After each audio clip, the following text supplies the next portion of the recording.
उसे तो इनाया पर ही गुस्सा आ रहा था। अगर इनाया आती तो मोक्ष भी उसे छोड़ने के लिए जरूर आता। तब वो मोक्ष को इम्प्रेस कर सकती थी। उसने सब कुछ प्लान कर लिया था, पर अब सब बर्बाद हो रहा था। सनाया ये सब ही सोच रही थी। तभी समीर अपनी कोल्ड आवाज में बोला, आपको सोसाइटी की चिंता करने की जरूरत नहीं है बुआ दादी जी।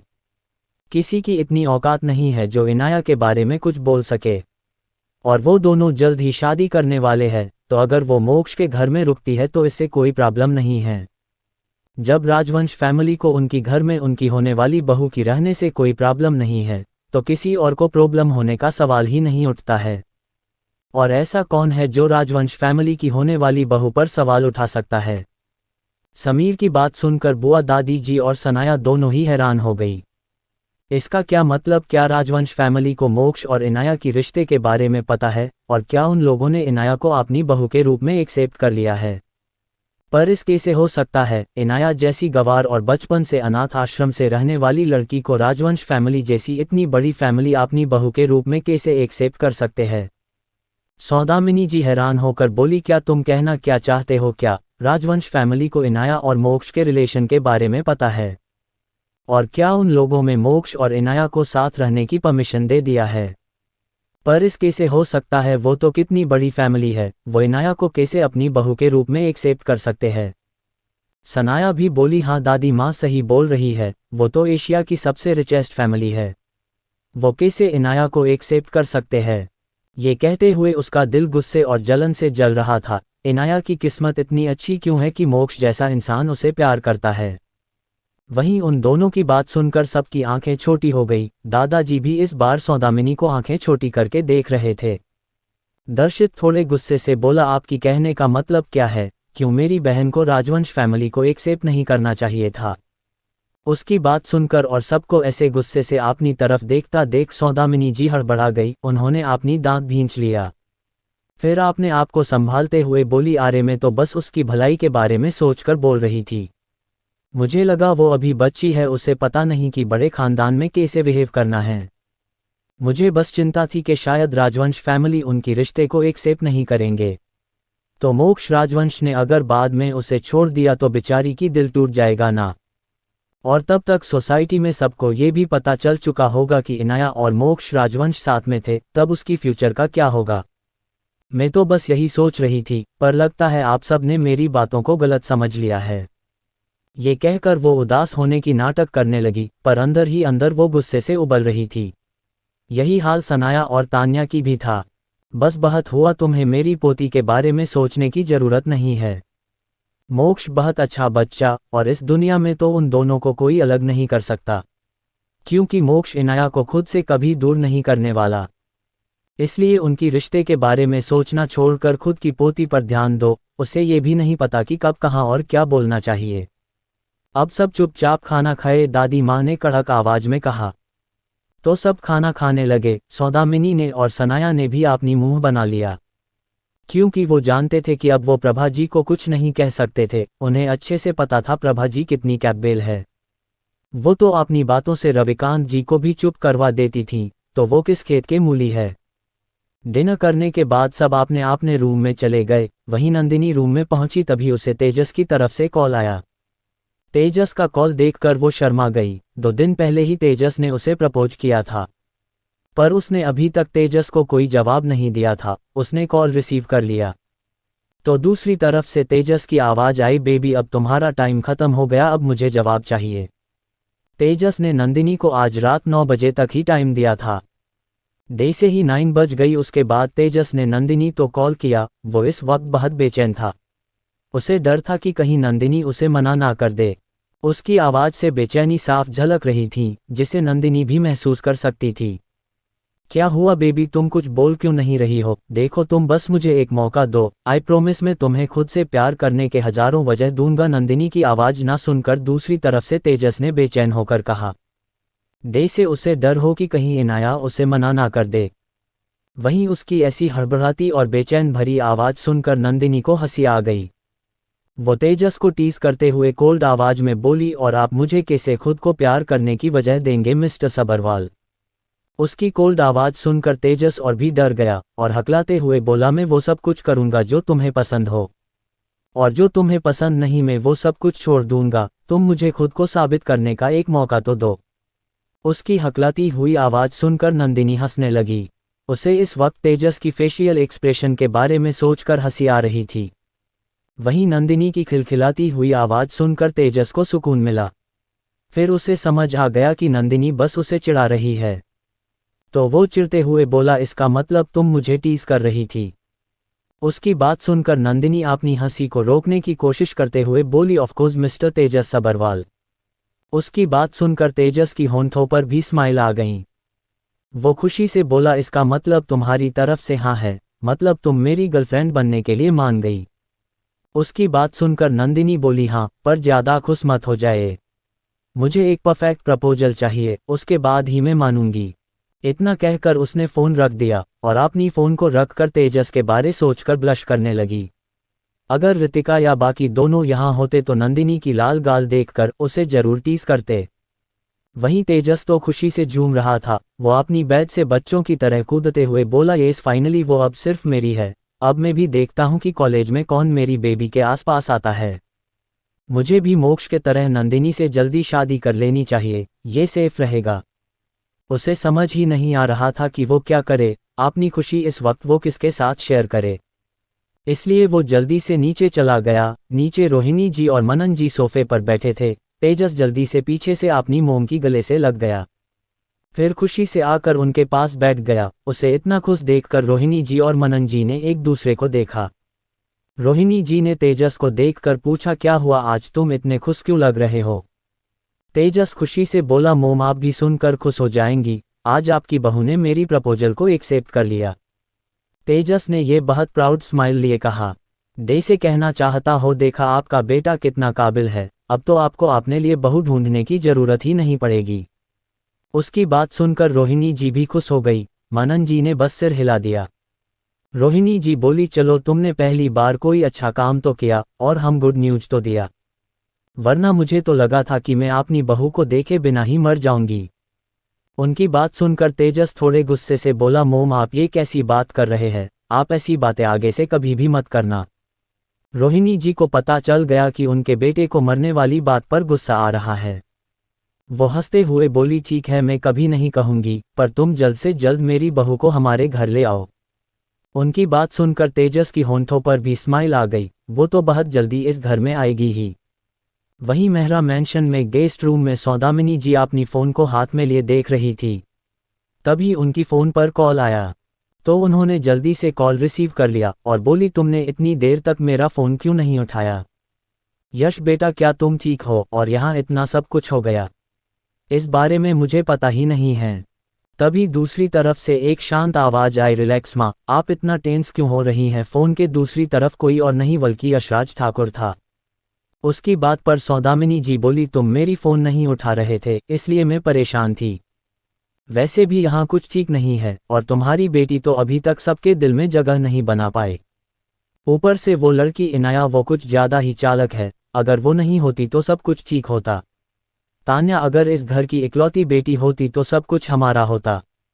ऊपर से उस लड़की ने मोक्ष राजवंश को अपने प्यार में फंसा लिया है। अगर हमने अभी उस लड़की को कुछ भी किया तो मोक्ष राजवंश जरूर हमें ढूंढ निकलेगा और उसे सभी राज पता चल जाएंगे। उनकी बात सुनकर यशराज बोला, रिलैक्स माँ, एक बार हमारा मिशन सक्सेसफुल हो जाए, उसके बाद मोक्ष राजवंश क्या कोई भी कुछ नहीं कर पाएगा। हमारे पास पैसों की कमी नहीं होगी, तब हम अपनी बदला ले सकते हैं। उसकी बात सुनकर सौदामिनी जी चुप हो गई। उनकी आंखों में नफरत दिखाई दे रही थी।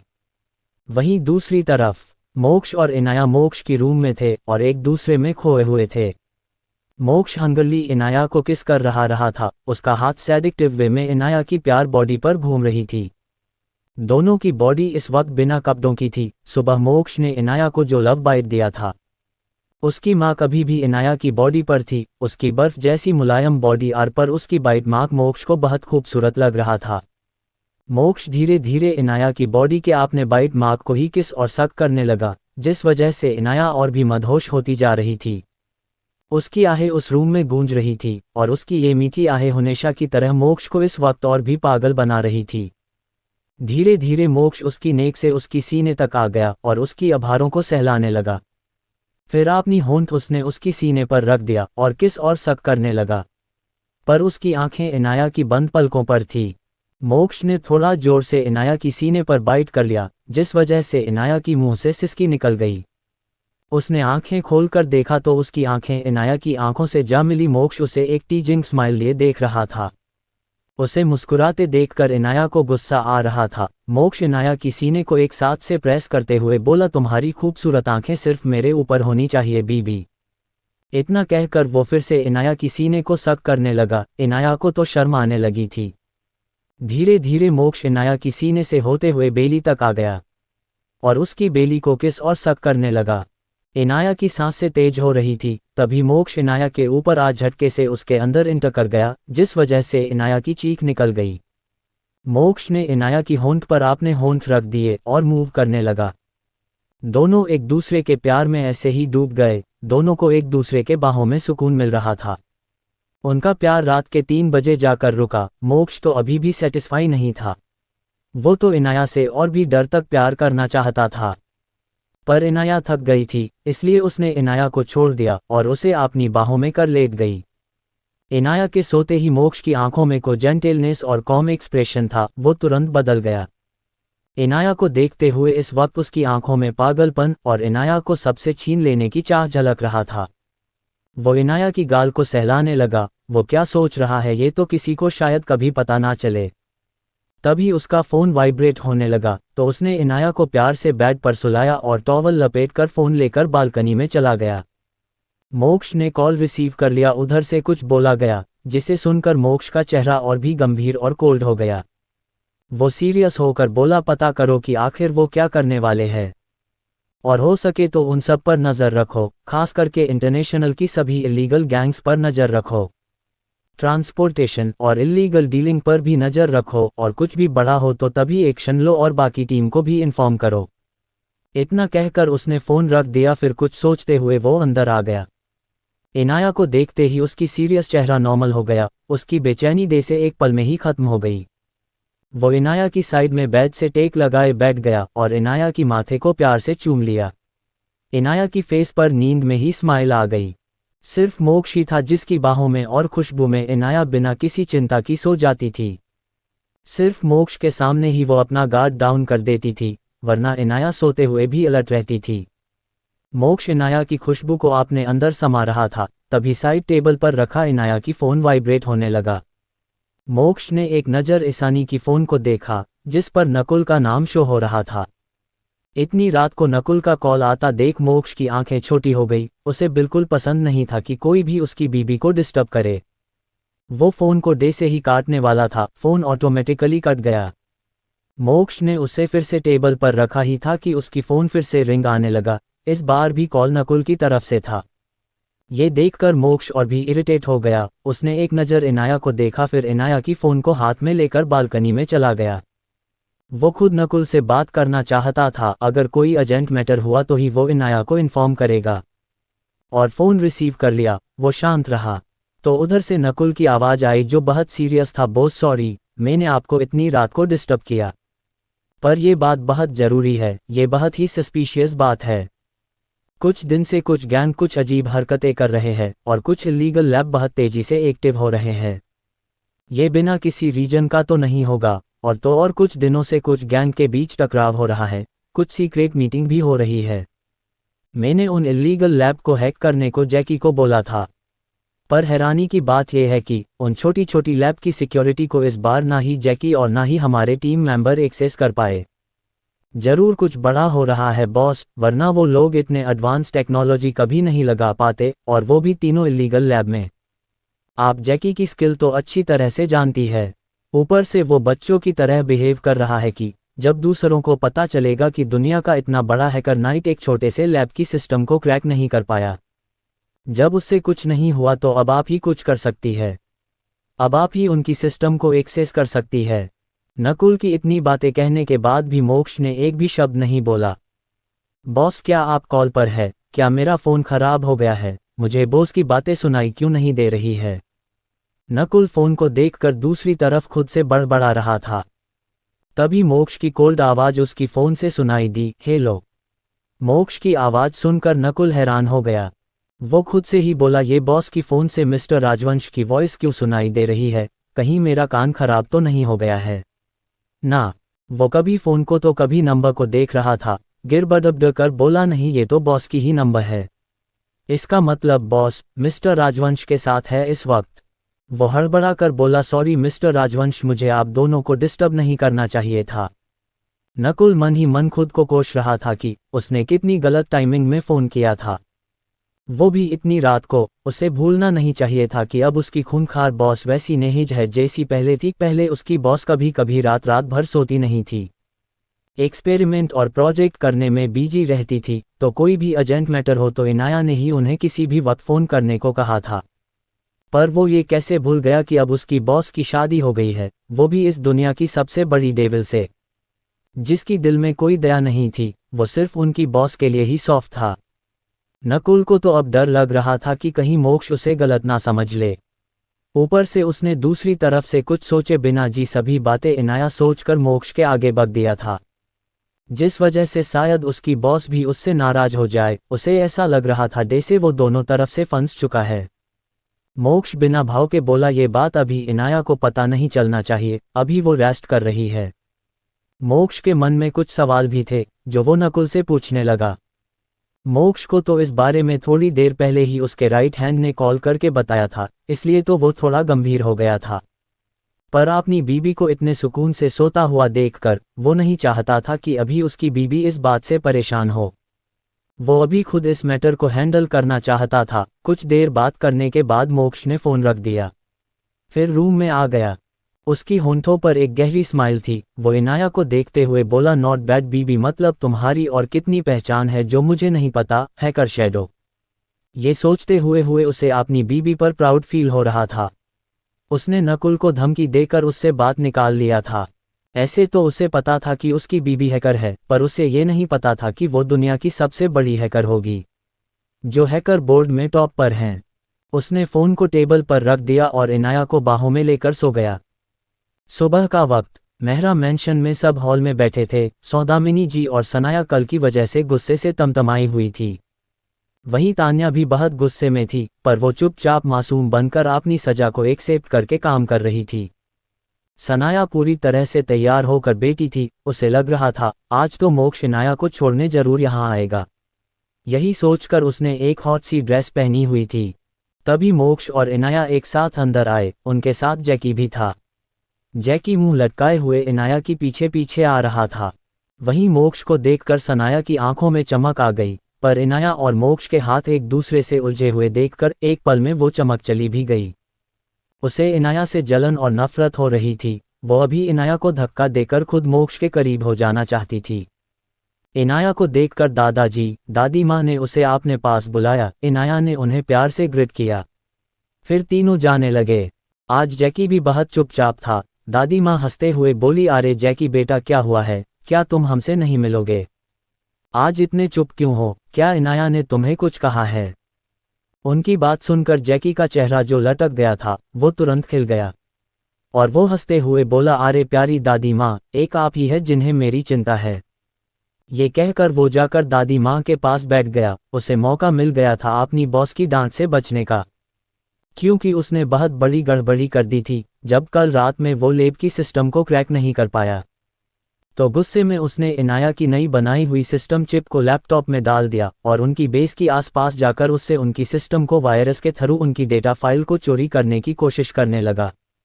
पर वो चिप अभी ठीक से डेवलप नहीं हुई थी, जिस वजह से उस लैब को आपने 1 किलोमीटर की डायरी में जैकी का लोकेशन मिल गया।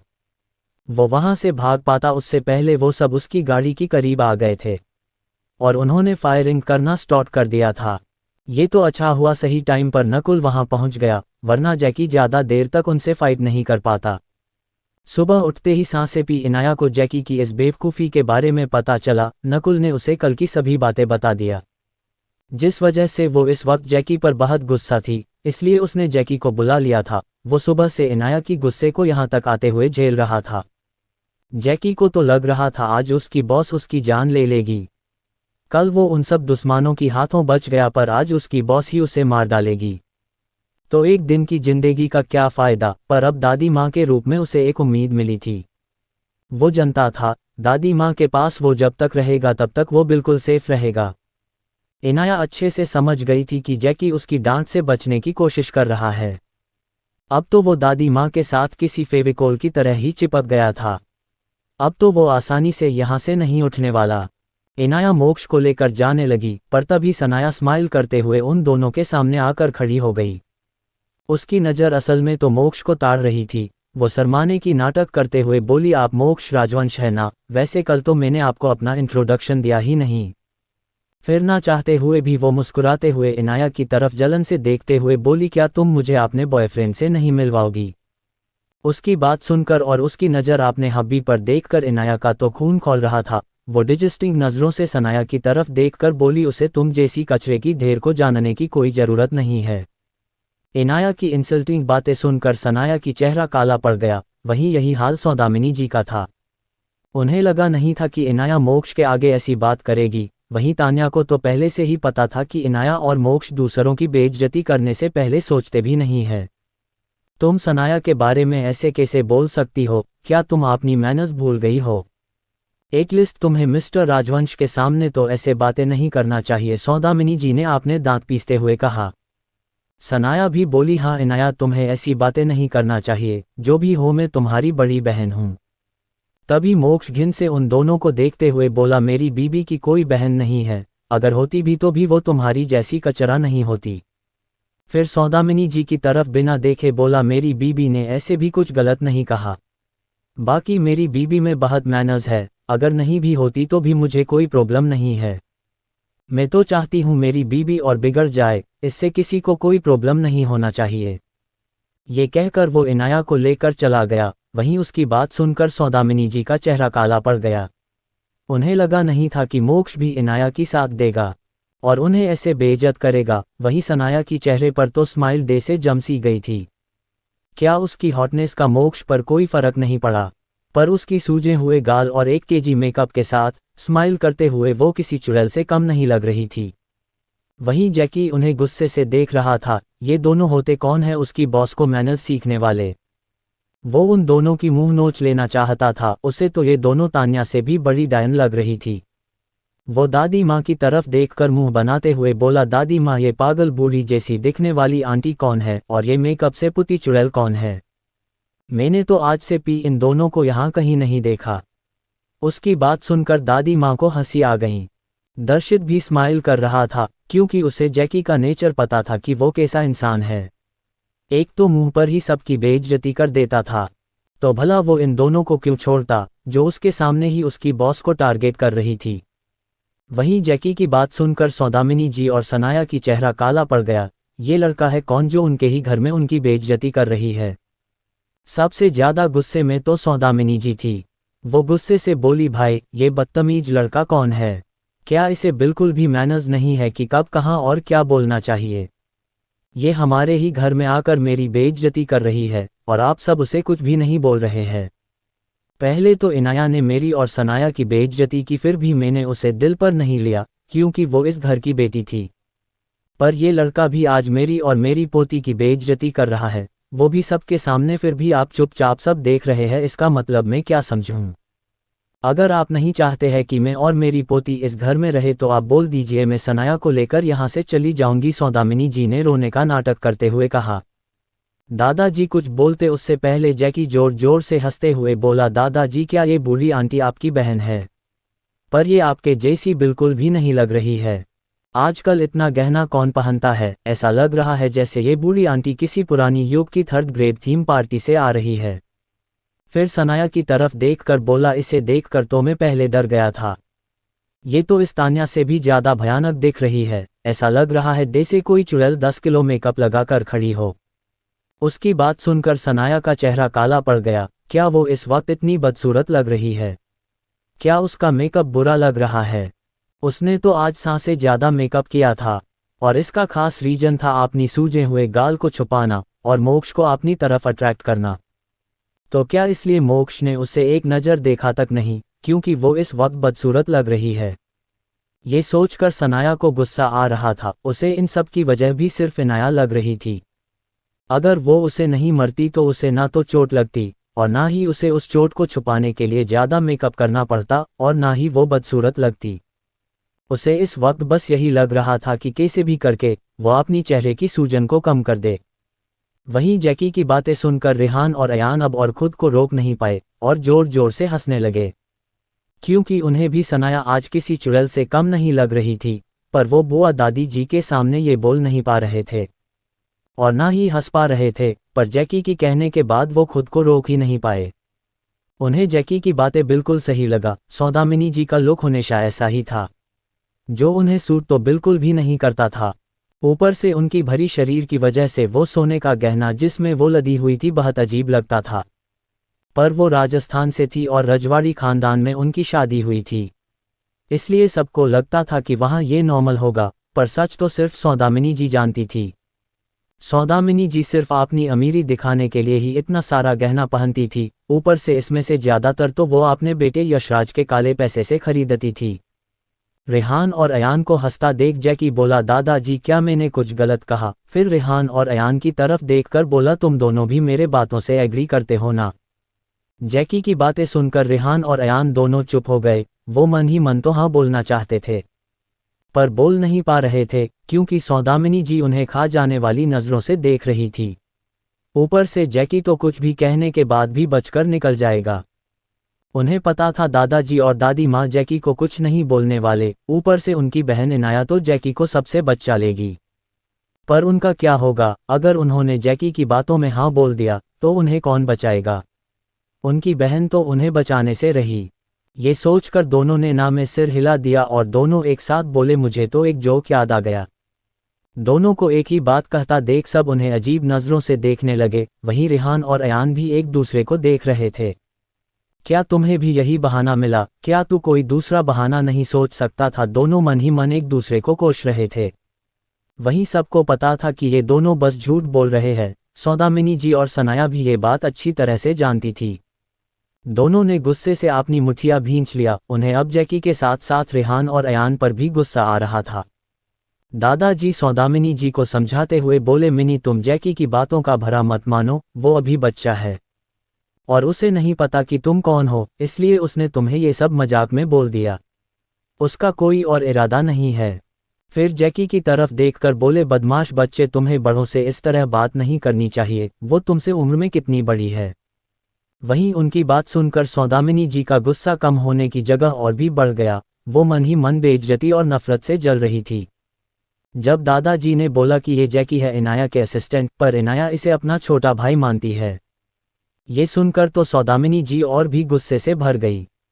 उन्हें जैकी बिल्कुल इनाया की तरह ही बदतमीज और बिगड़ैल लग रहा था। सब जैकी और बाकी सब हंसी मजाक करते हुए बातें कर रहे थे। ये देखकर सौदामिनी जी की नफरत और भी बढ़ गई। वो मन ही मन बोली, मेरी सारी खुशियां छीन कर तुम सब ज़्यादा दिन तक खुश नहीं रह सकते हो। रविकांत जी जितना सौदामिनी जी से प्यार करते थे, सौदामिनी जी उनसे उतनी ही ज़्यादा नफरत करती थी, और इसकी वजह भी एज बहुत जल्द पता चल जाएगी। वहीं इनाया की रूम में इनाया ने उस चिप को रिट्रीव कर लिया था। उसने कुछ ही देर में उन तीनों लैब की सिस्टम को हैक कर लिया। मोक्ष उसके पास ही बैठा था। दोनों सीरियस लग रहे थे, क्योंकि दोनों की टीम ही इन लैब की सिस्टम को हैक नहीं कर पाई थी। मोक्ष और इनाया दोनों सीरियस होकर देख रहे थे, पर इस वक्त उन लैब में कुछ भी सस्पिशियस दिखाई नहीं दे रहा था, या फिर अब तक सब कुछ उन लोगों ने कवर कर दिया था। इनाया ने सभी फाइल को चेक किया, पर उसमें भी कुछ नया नहीं था। ये सभी एक्सपेरिमेंट फाइल थी जो उन लैब ने इलीगल वे में कॉन्डक्ट किया था, पर मोक्ष और इनाया की वार्निंग के वजह से उन लोगों ने एक्सपेरिमेंट को बीच में ही रोक दिया था। फिर इन लोगों के पास इतना पैसा और स्ट्रॉन्ग सिक्योरिटी सिस्टम के लिए पैसा कहाँ से आया? मोक्ष और इनाया दोनों यही सोच रहे थे। इनाया मोक्ष की तरफ देखकर बोली, हमें इंतजार करना चाहिए। अगर हमने अभी इन लैब को डिस्ट्रॉय किया तो कुछ भी फायदा नहीं होगा। उन लोगों ने जो भी कुछ है सभी प्रूव मिटा दिए होंगे। मोक्ष ने भी हाँ में सिर हिला दिया और बोला, इसमें जरूर किसी इंटरनेशनल रिसर्च टीम का हाथ है, वरना इन लोगों के इतनी हिम्मत नहीं है कि ये कुछ भी कर पाए। इनाया भी उसकी बात से सहमत थी, क्योंकि उसे भी इन लैब के बारे में पता था, और उसे ये भी पता था कि ये लोग कभी उसे क्रॉस नहीं करेंगे। इसलिए एक ही पॉसिबिलिटी यह है कि इन लैब्स को कोई इंटरनेशनल रिसर्च टीम सपोर्ट कर रही है। वहीं दूसरी तरफ नंदिनी और तेजस एक होटल की रूम में बैठे हुए थे। ये होटल तेजस का ही था। नंदिनी इस वक्त बहुत खुश थी क्योंकि तेजस ने सुबह सुबह ही उसे बहुत बड़ा सरप्राइज दिया था। तेजस ने ऊपर का अपना पर्सनल फ्लो को पूरा रोमांटिक वे में डेकोरेट किया था, जो बहुत खूबसूरत था। तेजस ने बस छोटा सा सरप्राइज दिया था। वो तो रात को और भी ग्रैंड तरीके से टेरेस्ट को डेकोरेट करके नंदिनी को प्रॉपर वे में रिंग देकर प्रपोज करेगा, इस बारे में प्लानिंग कर लिया था। तेजस नंदिनी को ही एकटक देख रहा था, वहीं नंदिनी को उसके ऐसे एकटक देखने से शर्मा रही थी। क्या हुआ बेबी, क्या तुम्हें ये सरप्राइज पसंद नहीं आया? तुम चाहो तो मैं हर रोज तुम्हें ऐसे ही सरप्राइज दे सकता हूँ, तेजस ने बहुत सैडिक्टिव वॉइस में कहा, जिसे सुनकर नंदिनी की बॉडी में सिहरन सी दौड़ गई क्योंकि तेजस का फेस उसकी फेस के बहुत करीब था। तेजस की गर्म सांसें उसकी फेस से टकरा रही थी, जिस वजह से नंदिनी की दिल की धड़कन बढ़ती हुई महसूस हो रही थी। उसकी बॉडी में भी सिहरन हो रही थी। वहीं उसकी ये हालत देखकर तेजस की होंठों पर स्माइल आ गई। उसने नंदिनी की गाल को चूम लिया। उसकी किस करते ही नंदिनी की आंखें बड़ी हो गई। जैसे ही उसने अपना सिर घुमाया तेजस को देखने के लिए, उन दोनों की होंठ एक दूसरे से मिल गई। क्योंकि तेजस नंदिनी के बहुत करीब था, तेजस की होंठों से होंठ जुड़ते ही नंदिनी की आंखें और भी बड़ी हो गई। वहीं तेजस को तो डे से नंदिनी की होंठ किसी चेरी की तरह लग रहा। उसने एक पल भी गंवाए बिना नंदिनी की होंठों को अपने होंठों से कैप्चर कर लिया और उसे धीरे धीरे किस करने लगा। उसे नंदिनी की होंठों का टेस्ट बहुत मीठा लग रहा था। वहीं नंदिनी की आंखें भी धीरे धीरे बंद हो गई। 15 मिनट के किस के बाद जब नंदिनी को सांस लेने में प्रॉब्लम होने लगी, तेजस ने उसे छोड़ दिया। नंदिनी जोर जोर से सांस लेने लगी। तेजस ने अपने माथे को नंदिनी की फहद से जोड़ लिया। दोनों की सांसें एक दूसरे से टकरा रही थी। जब नंदिनी की सांसें स्टेबल हुई तो उसने घूर कर तेजस को देखा, जो उसे ही टीजिंग स्माइल लिए देख रहा था। क्या हुआ बेबी, क्या हम फिर से किस करें? वैसे मैंने आज तक इतनी टेस्टी स्वीट कभी नहीं टेस्ट किया था। तुम्हारी होंठ मेरे लिए दुनिया की सबसे टेस्टी स्वीट है। उसकी बात सुनकर नंदिनी, जो उसे गुस्से से घूर रही थी, उसके बदले उसकी चेहरे पर शर्म की लाली छा गई। तेजस को तो वो इस वक्त बहुत क्यूट काग रही थी। तुम्हारी ये शर्म से लाल गाल मुझे और भी अट्रैक्ट कर रही है बेबी। मैं सिड्यूस हो रहा हूँ, तेजस ने बेशर्मी से कहा। तो नंदिनी और भी शर्मा गई और तेजस की चेस्ट में सिर छुपा लिया और उसकी चेस्ट पर मुक्का मारने लगी। वहीं इनाया और मोक्ष ने उन सब पर नज़र रखने के लिए अपनी अपनी आदमियों को ऑर्डर दे दिया था। दोनों वहां से ऑफिस के लिए निकल गए। सनाया चाहकर भी मोक्ष से बात नहीं कर पाई, जिस वजह से गुस्से से वो उबल रही थी। ऐसे ही एक हफ्ते से ज़्यादा बीत गया था, पर अभी तक मोक्ष और ना ही इनाया को कोई भी इम्पोर्टेंट इन्फॉर्मेशन मिला था और ना ही अभी तक कोई बड़ा एक्टिविटी हुआ था। सुबह की 10 बजे आज बहुत सारी न्यूज हर चैनल में एक ही न्यूज टेलीकास्ट हो रही थी। कल रात से पूरा सोशल मीडिया, न्यूज चैनल और बाकी मीडिया बस न्यूज कवर करने में लगे हुए थे, क्योंकि कल रात से पूरे मुंबई और उसकी आसपास की कुछ सिटी, स्टेट में हॉस्पिटल, स्कूल और कॉलेज की बच्चों में एक ही नॉन सिम्पटम्स दिखाई दे रही थी। सबको उल्टियां हो रही थी, हाथ पैर और बॉडी में कुछ जगह रैशेस हो रहे थे। सबकी बॉडी टेम्परेचर बहुत हाई था, जिस वजह से पूरे देश में लोग डरे हुए थे। गरीब और मिडिल क्लास फैमिली अपने बच्चों को गवर्नमेंट हॉस्पिटल में एडमिट करा रहे थे, क्योंकि उनके पास प्राइवेट हॉस्पिटल में अपने बच्चों को एडमिट कराने के लिए पैसे नहीं थे। अब तो हाल ऐसा हो रहा था कि कुछ गवर्नमेंट हॉस्पिटल में बेड ही खाली नहीं थी। कुछ पेरेंट्स अपने बच्चों को लिए हॉस्पिटल के वार्ड के बाहर ही बैठे हुए थे और रो रहे थे, पर डॉक्टर्स को टाइम लग रहा था सबको ट्रीट करने के लिए और सबकी टेस्ट करने के लिए, जिस वजह से सब टेंशन में थे। वहीं गवर्नमेंट भी बहुत परेशान हो गया था। उन्होंने ब्लड सैंपल को रिसर्च टीम को भेज दिया था ताकि इसकी कोई सॉल्यूशन मिल सके। ऐसा लग रहा था जैसे कोई वायरस है जो एक साथ सबके अंदर स्प्रेड कर रहा है। गवर्नमेंट ने स्कूल और कॉलेज को 2 दिन के अंदर सिचुएशन की ठीक होने तक बंद करने का ऑर्डर दे दिया था। सभी ने अपना माथा पकड़ लिया था। वहीं कुछ हायर ऑफिसर और गवर्नमेंट मीटिंग कर रहे थे। उनकी हाथों में कुछ भी नहीं था, ऊपर से प्रेशर भी था उनके ऊपर। तभी एक सेंट्रल मिनिस्टर का ऑफिसर बोला, सर हमें जल्द से जल्द इस सिचुएशन को टैकल करना होगा, वरना बहुत सारी जाने जाएगी, क्योंकि अभी ही पता चला है कि एक बच्चे की मौत हो चुकी है। उस ऑफिसर की बात सुनकर सब और भी परेशान हो गए। किसी को समझ नहीं आ रहा था कि क्या करे, क्योंकि ये वायरस या डिजीज जो भी है वो बहुत ज़्यादा तेज़ी से स्प्रेड हो रहा था, खास करके बच्चे और हॉस्पिटल में पड़े बीमार लोगों में। इसलिए कुछ भी करके उन्हें इस सिचुएशन को हैंडल करना था, वरना पता नहीं और कितनी जाने जाएगी। तभी सेंट्रल मिनिस्ट्री का चीफ बोला कल रात से रिसर्च टीम उन पेशेंट की ब्लड से उस वायरस को डिटेक्ट करने की कोशिश कर रहे हैं। पर अभी तक कोई फ़ायदा नहीं हुआ, कोई भी पॉजिटिव रिस्पॉन्स नहीं मिला। ऊपर से अब गवर्नमेंट हॉस्पिटल तक कम पड़ रहा है। आप सब अंदाज़ा लगा सकते हैं कि जब एक ही दिन में ये वायरस इतनी स्प्रेड कर सकता है तो आगे आने वाले दिनों में क्या हो सकता है। जब टीम को वायरस के बारे में ही पता नहीं चल रहा है तो वो एंटीटॉड कैसे बनाएंगे, और जब तक वो डिटेक्ट करके एंटीटॉड बनाएंगे तब तक पता नहीं कितने दिन लग जाएगा और उतने दिनों में कितनी ही लाशें बिछ जाएगी। ये कहकर चिप सुरेंद्र ने अपना सिर पकड़ लिया और फिर से चेयर पर बैठ गए। इतनी लोगों को, खास करके न्यूज में बच्चों को इतने गंभीर हालत में देखकर उनके दिल में दर्द हो रहा था, क्योंकि उन्हें बच्चे बहुत ज़्यादा पसंद थे। तभी उनका एक टीम मेंबर बोला, सर मुझे लगता है इस वर्स्ट सिचुएशन में सिर्फ एक ही इंसान है जो हमारी मदद कर सकता है। उसकी बात सुनकर सभी मेंबर्स उसे देखने लगे कि वो आगे क्या कहने वाला है। इस वक्त तो सबके लिए आशा की एक किरण ही काफ़ी थी। कौन है वो? तुम किसके बात कर रहे हो? जल्दी बताओ, ऐसा कौन है कोई इस वक्त मदद कर सकता है? उसके पास बैठे टीम के 3 मेंबर ने बेचैनी से पूछा। वो टीम मेंबर सोचते हुए बोला, मिस ईशा, इस वक्त सिर्फ वही है जो हमारी मदद कर सकती है। आप सबको पता है कि वो कितनी टैलेंटेड है। आज तक जितनी भी चैलेंजिंग सर्जरी उन्होंने की है सब सक्सेसफुल है, और वो जो मेडिसिन बनाती है वो सबसे ज़्यादा इफ़ेक्टिव होता है। यहाँ तक कि किसी भी देश की रिसर्च टीम उनके साथ कम्पीट नहीं कर सकती। अगर वो इस वक्त हमारी हेल्प करेगी तो इससे अच्छा कुछ नहीं होगा। आज तक उन्होंने कितनी ही वायरस का एंटीटॉड बनाया है, हमें बस कैसे भी करके उनसे कांटेक्ट करना है। मुझे यकीन है वो एक ही घंटे में इस वायरस को डिटेक्ट कर लेगी। तो 2 दिन का अंदर ही मिस ईशा जरूर वायरस का एंटीटॉड बना लेगी। उसकी बातों से सभी सहमत थे, पर वो लोग जानते थे कि मिस ईशा से कांटेक्ट करना पॉसिबल नहीं है। उनके पास तो हर दिन हजारों मेल आती होगी। एक टीम मेंबर बोला, तुमने सच कहा, जो कोई नहीं कर सकता उस काम को डॉक्टर ईशा आराम से कर सकती है। पर हम उनसे कैसे कांटेक्ट करें? ना तो हमें उनकी कांटेक्ट इन्फॉर्मेशन पता है और ना ही हम उनकी असली आइडेंटिटी पता है। ऊपर से वो कब कहाँ किस कंट्री में होती है किसी को ये भी नहीं पता, तो हम उन्हें कैसे कांटेक्ट करेंगे? तभी एक टीम मेंबर उदास होकर बोला, ये तो बिल्कुल सच है, उन्हें जितना चाहिए हम पैसे दे सकते हैं, पर उनसे कांटेक्ट कैसे करें? और अगर मेल भी करे तो क्या पता वो दूसरे मेल की तरह हमारे मेल को भी इग्नोर कर दे।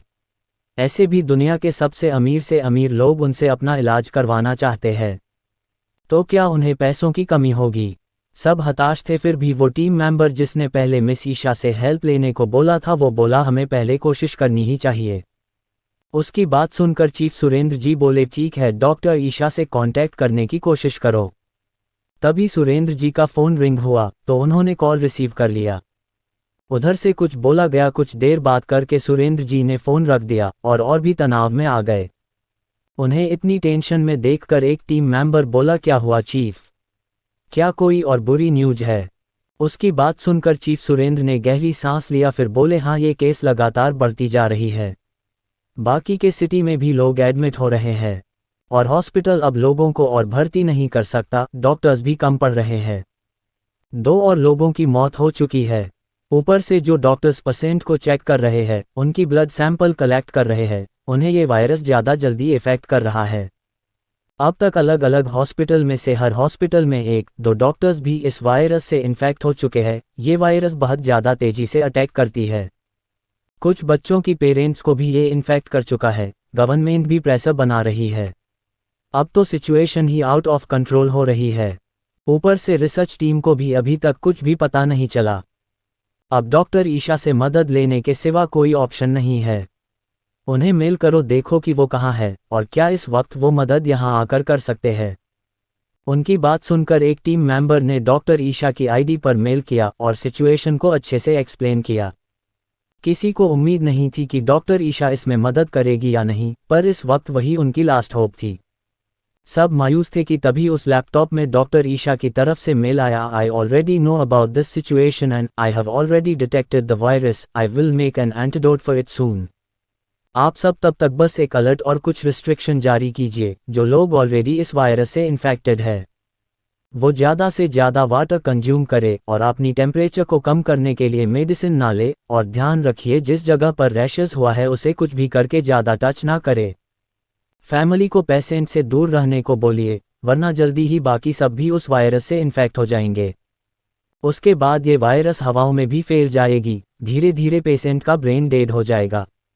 इसलिए बी केयरफुल। मेडिसिन लेने से मेडिसिन की केमिकल और वायरस की केमिकल की वजह से पेशेंट की जल्द ही केमिकल रिएक्शन की वजह से डेथ हो सकती है। वहां बैठे सभी लोग इस मेल को पढ़ रहे थे। वो खुश हो गए थे कि डॉक्टर ईशा ने पहले ही उनकी मदद के लिए सबकी जान बचाने वायरस को डिटेक्ट कर लिया है। उन्हें हैरानी भी ही रही थी कि जिस वायरस को देश का सबसे बड़ा रिसर्च टीम डिटेक्ट नहीं कर पाया, यहाँ तक कि इंडियन गवर्नमेंट में बाहर की कंट्री की रिसर्च टीम से भी मदद मांग लिया था, पर अब तक किसी को कोई सॉल्यूशन नहीं मिल रहा था। पर डॉक्टर ईशा ने ऑलरेडी इतनी जल्दी इस वायरस को डिटेक्ट कर लिया है और वो अब एंटीडोट भी बनाने वाली है, और उन्होंने जो रिस्ट्रिक्शन दिया है वो भी इस वायरस को फैलने से रोकने की मदद करेगा। चीफ सुरेंद्र खुशी और हड़बड़ी में आपने टीम मेंबर से बोले, जल्दी करो, डॉक्टर ईशा ने जैसा कहा है वैसा ही करो, अलर्ट और रिस्ट्रिक्शन जारी कर दो, और उसमें ये भी मेंशन करो कि ये रिस्ट्रिक्शन डॉक्टर ईशा की तरफ से आया है, ताकि कोई भी इसे नज़रअंदाज करने की कोशिश ना करे। उनकी बात सुनकर सबने उसी हिसाब से काम किया। सबको थोड़ी राहत मिल रही थी। अब जब उनके साथ दुनिया की सबसे बड़ी डॉक्टर मिस ईशा थी तो उन्हें थोड़ा रिलैक्स महसूस हो रहा था। थोड़ी देर में ही गवर्नमेंट की तरफ से और बाकी मिनिस्ट्री की तरफ से एक ही अलर्ट जारी हुई, और उसमें ये रिस्ट्रिक्शन और अलर्ट डॉक्टर ईशा ने जारी किया है ये शो हो रहा था।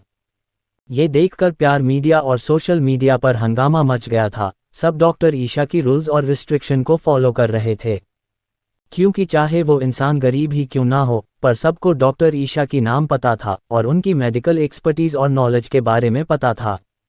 डॉक्टर ईशा ने बहुत बार गरीब पेशेंट की सर्जरी भी की थी जो बहुत कॉम्प्लिकेटेड थी, इसलिए सब उनकी रिस्ट्रिक्शन को फॉलो कर रहे थे।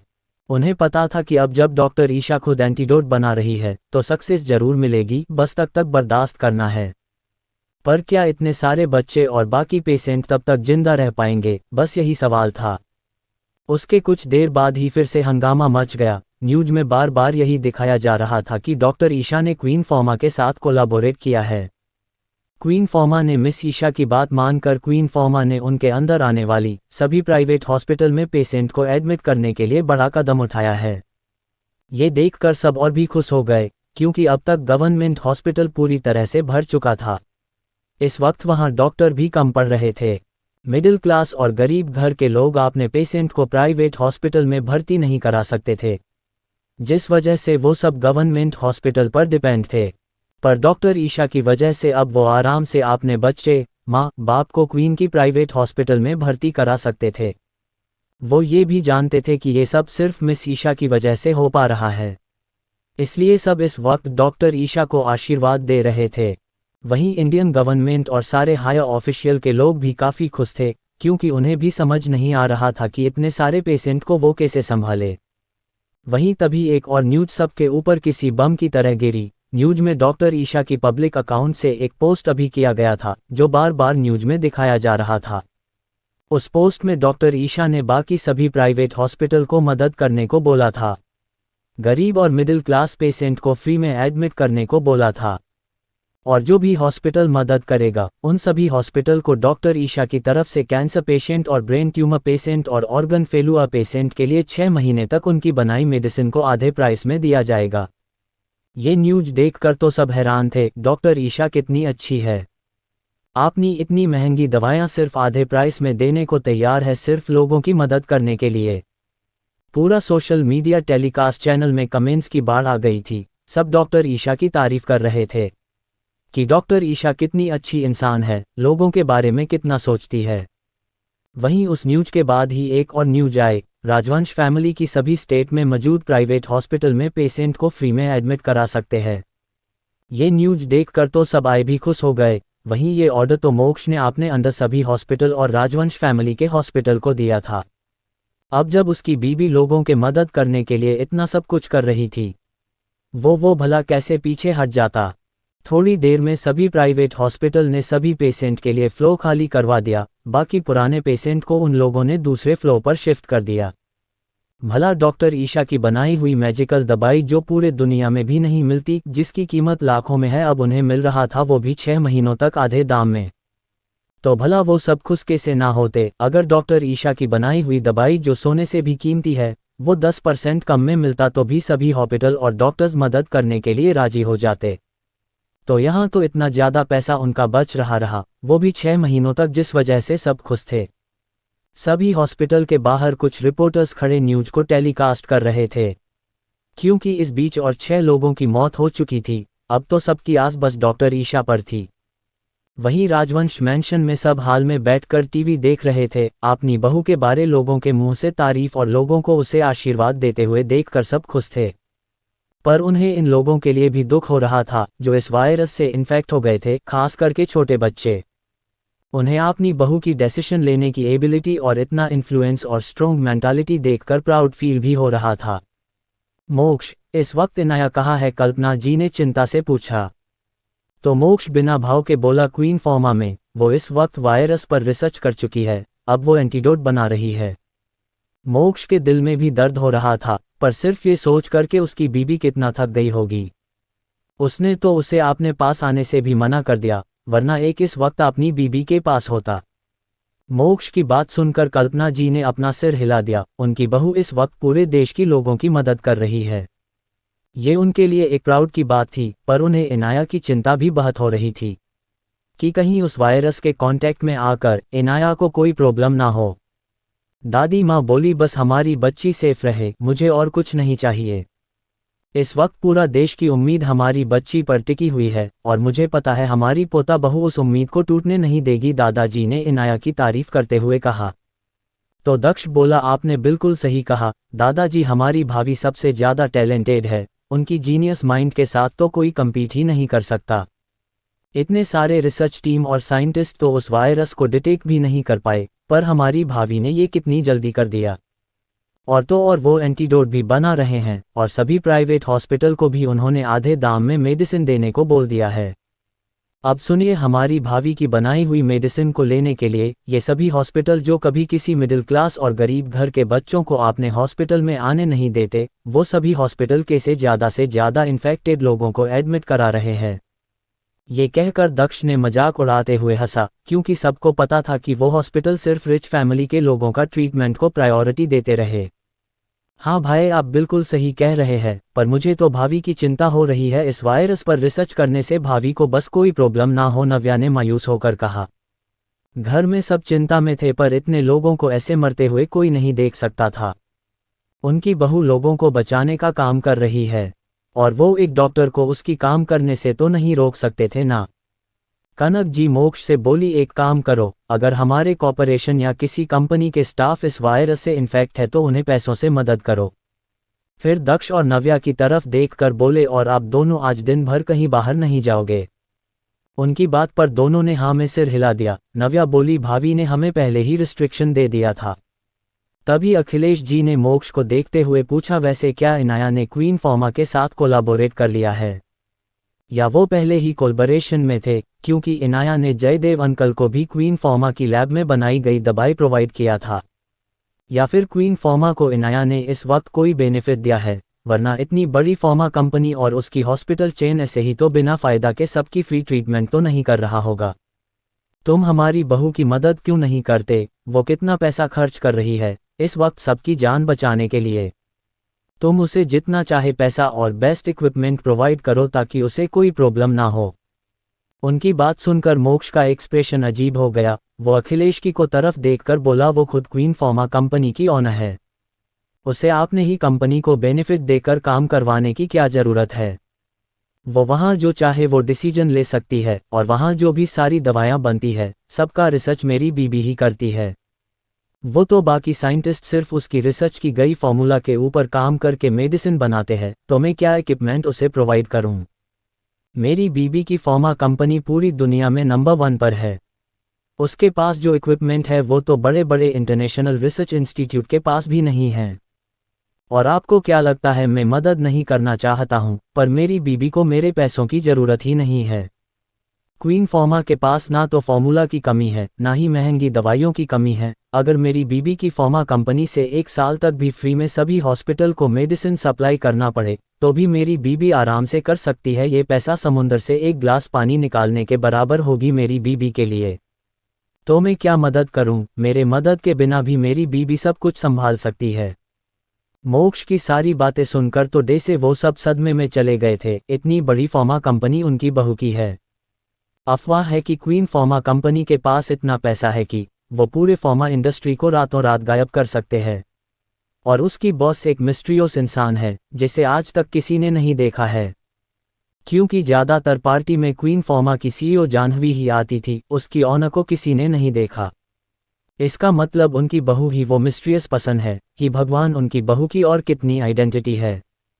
सभी आइडेंटिटी इतनी सुपीरियर क्यों है? देखा जाए तो भले ही राजवंश कॉर्पोरेशन नंबर 1 पर है, पर अगर इनाया की बाकी सभी आइडेंटिटी और ये फॉर्मा कंपनी को पैसे को मिलाया जाए तो वो शायद राजवंश कॉर्पोरेशन को पैसों के मामले में टक्कर दे सकती है, या शायद उससे भी ज़्यादा पावरफुल हो सकती है। मतलब उनकी बहू की पूरे प्रॉपर्टी की वैल्यू इतनी थी कि वो अकेली 3-4 देश की जीडीपी को चला सकती है। इसका मतलब दुनिया की सबसे बड़ी फॉर्मा कंपनी हमारी भाभी की है, दक्ष ने एक्साइटेड होकर कहा। सब ने एक दूसरे को देखा, सबके मन में एक ही बात थी। कनकजी अजीब नज़रों से मोक्ष को देखते हुए बोली, क्या मेरा ये खड़ूस पोता मेरी पोता बहू के लायक भी है? बाकी सबने ने भी अजीब नज़रों से मोक्ष को देखा। जैसे सब कनकजी की बातों से सहमत हो। अपनी दादी माँ की बात सुनकर और उन सबको अपनी तरफ ऐसे देखते देखकर मोक्ष की आंखें छोटी हो गई। वो उन्हें घूरते हुए बोला, मैं आपका पोता हूँ, तभी तो आप मेरी बीबी आपकी पोता बहू बनी। उसकी बात सुनकर सबका मुंह बन गया। नव्या बोली, हाँ भाई की ये बात भी बिल्कुल सच है। वैसे मुझे तो भाई और भाभी परफेक्ट लगते हैं। भाई के सिवा भाभी के लिए इस दुनिया में कोई भी लड़का सूट नहीं करता। उनकी स्टैंडर्ड के हिसाब से भाई परफेक्ट है, और भाई के लिए भी भाभी परफेक्ट है। ये कहते हुए नव्या स्माइल कर रही थी। नव्या की बात सुनकर मोक्ष के चेहरे पर ना दिखने वाली मुस्कान आ गई। उसे तो उसकी बहन ही इस घर में सबसे समझदार लग रही थी। उसने प्राउड से नव्या को देखा और अपनी हमेशा की तरह कोल्ड टोन में बोला, तुम्हें न्यू एडिशन की कार चाहिए थी ना, तुम्हें मिल जाएगी। यूं सुनकर नव्या खुश हो गई और बोली, थैंक यू भाई, आप सबसे बेस्ट हो। उसे पता था कि उसके भाई ने क्यों उसे कार देने को बोला। जरूर ये भाई और भाभी की एक साथ परफेक्ट लगने वाली बात पर ही होगी। वहीं बाकी सबको भी समझ आ रहा था कि मोक्ष ने उसे क्यों कार दिया, क्योंकि नव्या ने उसकी और इनाया की जोड़ी को परफेक्ट कहा।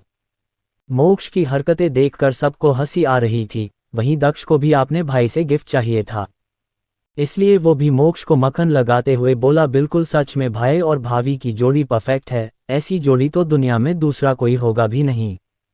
उसकी बात सुनकर मोक्ष ने उसकी तरफ अपनी आंखें छोटी करके देखा, क्योंकि वो समझ गया था कि ये बदमाश उसे मक्खन लगा रहा है। फिर भी उसने उसकी और उसकी बीबी की जोड़ी की तारीफ की थी, इसलिए उसने उसे भी न्यू रिलीज हुई स्पोर्ट्स कार देने को बोल दिया।